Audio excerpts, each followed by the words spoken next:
আজকের basic spoken English ক্লাসে আমরা শিখব কিছু ছোট ছোট ইংরেজি বাক্য এবং তাদের বাংলা অর্থ। আপনি যদি অতি সহজে ইংরেজিতে কথা বলা শিখতে চান তাহলে এই বাক্যগুলো আপনাকে অনেক সাহায্য করবে। তাই ভিডিওটি সম্পূর্ণ মনোযোগ দিয়ে দেখুন এবং ভিডিওটি ভালো লাগলে চ্যানেলটি সাবস্ক্রাইব করে আমাদের সাথে থাকুন। আমি তাকে প্রায় দেখি। I see him often. I see him often অর্থ আমি তাকে প্রায় দেখি। এই বইটা আমার। This book is mine. This book is mine অর্থ এই বইটা আমার। এটা কি তোমার bike? Is this your bike? Is this your bike অর্থ এটা কি তোমার বাইক। তিনি এই জমিটির মালিক। He owns this land. He owns this land অর্থ তিনি এই জমিটির মালিক। এটা একদমই ঠিক না। This is not true at all. This is not true at all অর্থ এটা একদমই ঠিক না। এটা কে ভেঙেছে? Who broke it. Who broke ইট অর্থ এটা কে ভেঙেছে। আমি কি এটা খেতে পারি? Can I eat this? Can I eat this অর্থ আমি কি এটা খেতে পারি। এটা কার? Whose is it? Whose is it অর্থ এটা কার। এটা কি? What is it? What is it অর্থ এটা কি। এটা শোনাও। লিসেন টু ইট।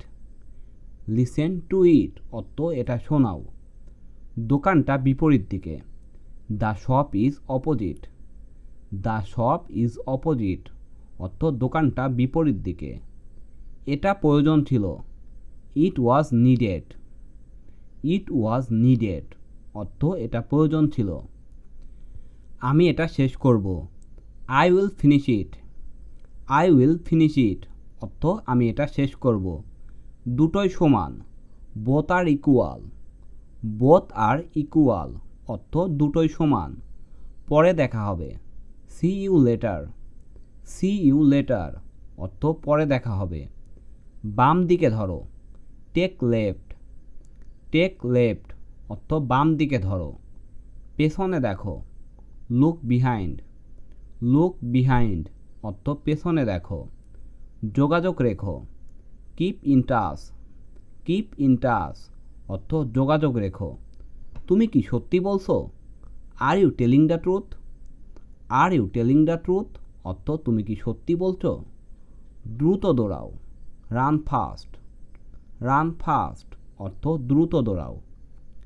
আমি ক্ষমা প্রার্থনা করছি। আই অ্যাপ্লয়েজ। আই অ্যাপ্লয়েজ অর্থ আমি ক্ষমা প্রার্থনা করছি। আমাকে আরও সময় দাও। Give me more time. Give me more time অর্থ আমাকে আরও সময় দাও। তোমার কি কিছু প্রয়োজন ছিল? Did you need anything? Did you need anything অর্থ তোমার কি কিছু প্রয়োজন ছিল। আমার একটু সময় দরকার। I need some time. I need some time অর্থ আমার একটু সময় দরকার। আমিও এটাই জানি। I know that too. I know that too অর্থ আমিও এটাই জানি। এটা খুবই আশ্চর্যজনক। It is very surprising. It is very surprising অর্থ এটা খুবই আশ্চর্যজনক। এই গল্পটা সত্যি। This story is true. This story is true অর্থ এই গল্পটা সত্যি। এটা আমার দরকার। I need it.